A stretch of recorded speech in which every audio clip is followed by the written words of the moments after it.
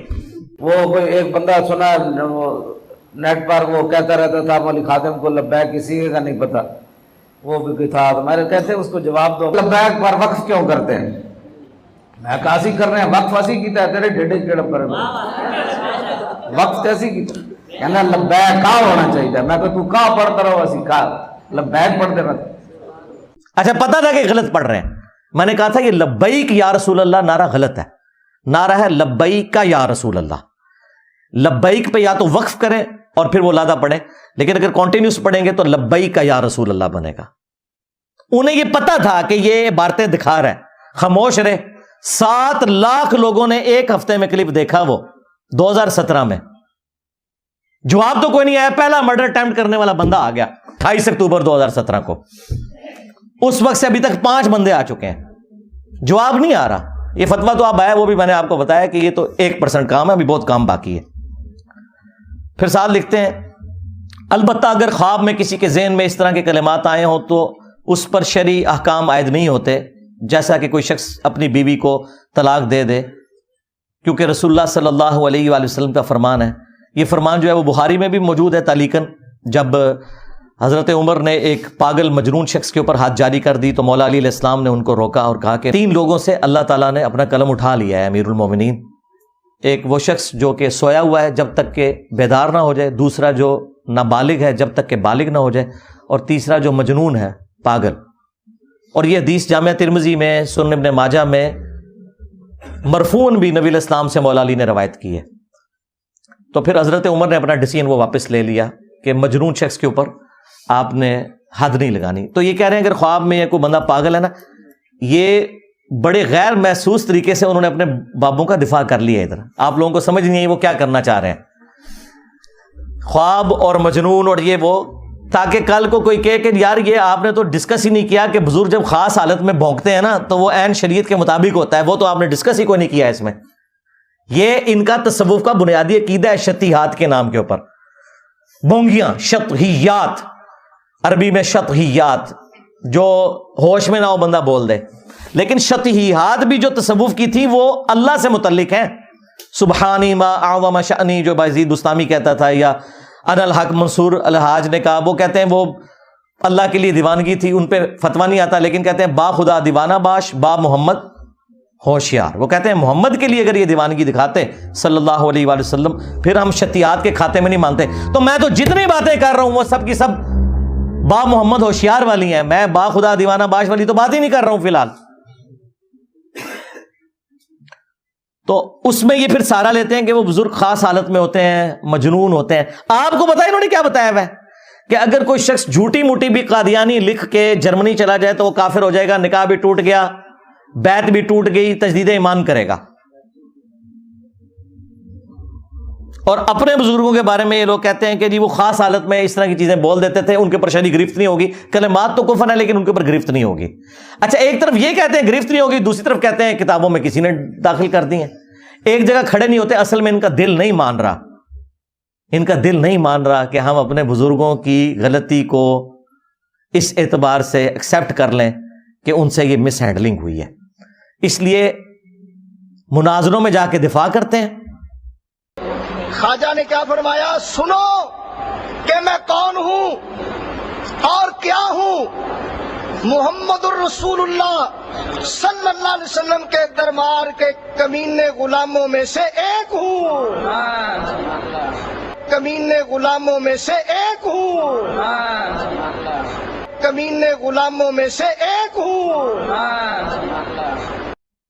اور جب اب یہ برا وقت آیا میری وجہ سے، تو اب آپ دیکھیں ان لوگوں نے یہ کہنا شروع کر دیا، بعد میں کسی نے داخل کر لیا. اور ساتھ پھر یہ بھی لکھ رہے ہیں کہ وہ اگر خواب میں ہو جائے یا کوئی مجنون شخص ہے اس سے تو یہ قلم اٹھا ہوا ہے. ساتھ وہ تھوڑا سا وہ راستہ بھی چھوڑ دیا کہ تاکہ بزرگوں کے حوالے سے کوئی عبارت آئے تو پھر ہم یہ حدیث بھی کوٹ کر سکتے ہیں. ان کے پاس جو اپنے بزرگوں کی شتیہات کو بچانے کے لیے جو جھوٹے دلائل انہوں نے گھڑے ہوئے ہیں نا، حدیثیں تو درست ہیں، اس سے جو رزلٹ انہوں نے اپنے بزرگوں کے حق میں نکالے ہیں وہ بالکل فراڈ ہے. ان میں سے ایک حدیث یہی تھی جو بخاری میں ہے اور جامعہ ترمذی میں کہ 3 لوگوں سے قلم اٹھ گیا.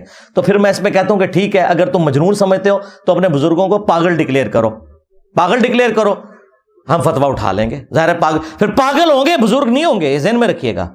کیونکہ حضرت ابوبکر، عمر، عثمان و علی تو مجذوب نہیں ہوئے، وہ تو مجنون نہیں ہوئے. ان سے زیادہ کسی کو عشق رسول نہیں تھا، ان سے زیادہ کسی کو اللہ تعالیٰ سے محبت نہیں تھی صلی اللہ علیہ وآلہ وسلم ورضی اللہ عنہم اجمعین وعلیہم السلام اجمعین. ایک یہ سب سے بڑی دلیل یہ پیش کرتے تھے، بالکل فراڈ کرتے ہیں. دوسری دلیل ان کے پاس وہ مسلم شریف کی حدیث ہے جو ایک توبہ کرنے والے شخص کی مثال نبی اسلام نے بیان کی کہ اس کی سواری پہ اس کا سامان لدا ہوا تھا، اچانک سواری غائب ہو گئی، وہ اپنی موت کا انتظار کرنا شروع ہو گیا. تھوڑی دیر بعد سواری کہیں سے آ گئی تو اسے دوبارہ زندگی نہیں ملی، کیونکہ ریگستان میں سواری گم جائے، سامان کی لدی ہوئی تو پھر تو موت ہے، کیونکہ کئی ہفتے تک نہ کوئی پانی کا کنواں آتا ہے نہ کوئی کھانے پینے کی چیز. تو وہ اتنا خوش ہوا کہ خوشی کی شدت میں اس نے اللہ تعالیٰ سے کہنا تو یہ تھا کہ اے اللہ میں تیرا بندہ، تو میرا رب. اس کی زبان لڑکھڑا گئی اور اس کی زبان سے نکل گیا اے اللہ تو میرا بندہ، میں تیرا رب. اور آگے پتہ کیا الفاظ ہے؟ من شدت الفرح، خوشی کی شدت کی وجہ سے زبان لڑکھڑا گئی. تو وہ اس نے کہا، یہ نہیں ہے کہ اس نے کہا کہ بیٹا پڑھ چشتی رسول اللہ تو میں تجھے مرید کر لوں گا، یہ نہیں ہے اس میں. تو یہاں سے ہی دلیل لیتے تھے اور یہ آج تک دفاع کرتے ہیں. ان کے پرانے مناظرے رکھے ہوئے ہیں، اس کے اندر ان لوگوں نے دفاع کیے ہوئے ہیں. یہ اب آ کے اب یہ مفتی صاحب کی وجہ سے یہ تھوڑے بیک فوٹ پہ چلے گئے، لہذا پھر آج وہ نہیں بنتا کہ چشتی چاچو تیری چاچی گئی.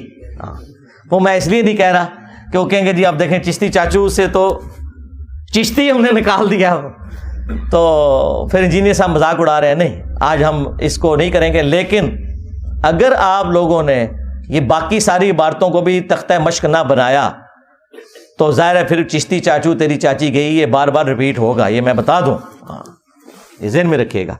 بہرحال وہ پرانی ویڈیوز میں جس کو شوق ہے وہ دیکھ لے ادھر. اچھا، تیسری دلیل ان کے پاس ہوتی تھی کتابیں بدل گئی. وہ میں نے آپ کو پہلے ہی بتا دیا، کتابیں انجینئر صاحب کے آنے کے بعد بدلی ہیں. پہلے نہیں سی انہوں نے پتا، نہ ان کے بزرگوں کو پتا تھا کتابیں بدل گئی.